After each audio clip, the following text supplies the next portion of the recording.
Hi, good afternoon, everybody. I am so excited to bring you the next interview in my Be Good to You video series with my new friend, Mike Harrison.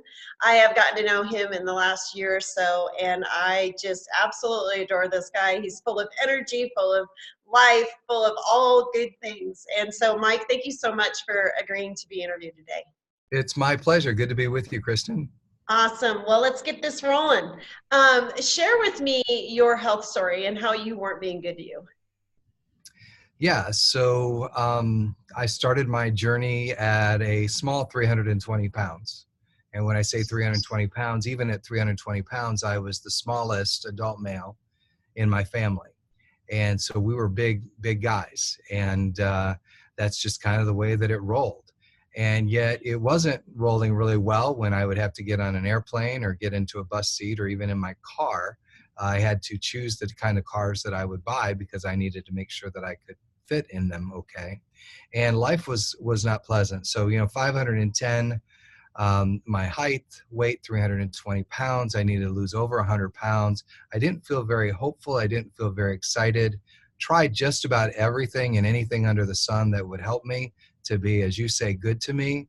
And it was frustrating. I couldn't find a solution. I couldn't find help. I spent a lot of money with doctors and lost the weight, gained the weight, gained it right back, and then gained another 20 pounds. And so I was really feeling pretty helpless. And so it wasn't just what I was eating, it was what was eating me that was taking me out of the be good to me kind of thing. Yeah, no, I get that. And as a teacher, I'm sure it's hard to put yourself first because you're having to help students left and right. I mean, I know it's your first day of school today, and so everybody's Mr. Harrison, I need your help. So I'm sure that it's hard for you to sort of put yourself in that place of being good to you. Yeah, because you always have time, you make time for other people. And so you have to really become disciplined uh, to, um, to be good to you, right? But one of the things that I found, this aha moment for me, was that discipline really is created through community. It's created through empowering relationships. Let me give you an example. Give me somebody who says they can't do this or they failed, like me. I was trying to lose weight, and then again, I was trying to do it all by myself. I was like that 2-year-old. Well, I was a 40-year-old, but a 2-year-old on the inside screaming, saying, "No, I will do it my own self." Right? And so what I found is that discipline couldn't be created because I didn't have the empowering relationships, the community. Discipline is created through empowering relationships. And so that's what really changed for me. And I have students, probably lined up out at my door as I'm working with you right now for a couple minutes.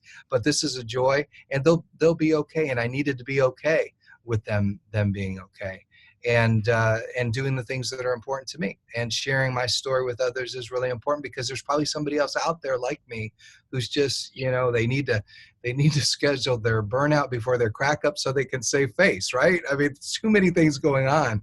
And yet I had to have somebody say, "Mike, you gotta put the oxygen mask on you first. You have to help yourself first."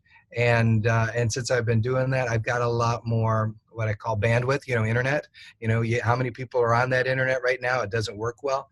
But when I spend time with myself, I'm the only one in that space, God and me, right? And that's so very, very key to do the things that I want to do in life.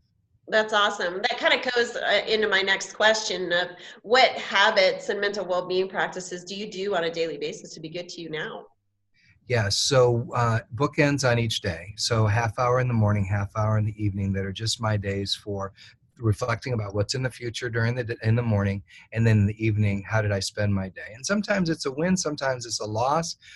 That's what the next half hour is about the next day, is to think about, okay, how do I make a better cast when I'm fishing? How do I make a better phrasing of a sentence in my communication with my wife or with my kids or with my students, so recasting that, rephrasing whatever I need to do. So half hour at the beginning, half hour in the evening. The other thing that really helped me too was eating 6 small meals rather than 3 big meals. First of all, how do you eat all of that in three big meals, all of the nutrition that you need?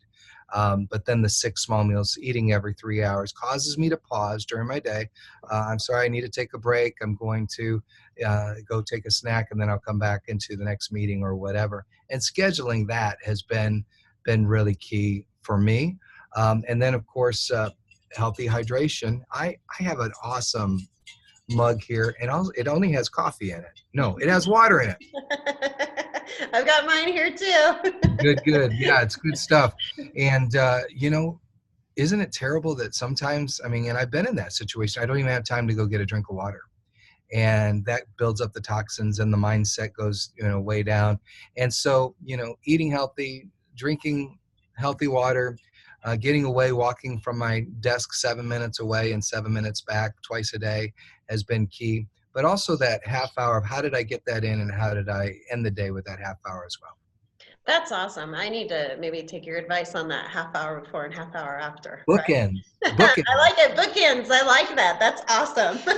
So in closing, what advice would you give to others to really encourage them to be good to themselves? Yeah. I know you didn't set this up with me, but I'm going to tell you, it's to, get a Kristen in your life, get a Mike in get a coach in your life. It's not a sports coach or a personal trainer or anything like that. It's somebody who will take you from where you are to where you want to be. We talk about the bookends that came through a coaching conversation. When the kids were young, I was having a hard time spending the time that I wanted to with them. And so I talked to somebody who had the same amount of kids, and that person kind of became a coach to me and said, well, this is what we do. We eat dinner together as a family every day with 4 kids. Wow. How do you do that? And he talked to me, and he said, in dinner, we spend an hour around the table every day, around that dinner table. I'm like, how do you do that? And because I was crazy. I mean, okay, so dinner at my house takes 3.5 seconds. All right, when I've got all the kids there.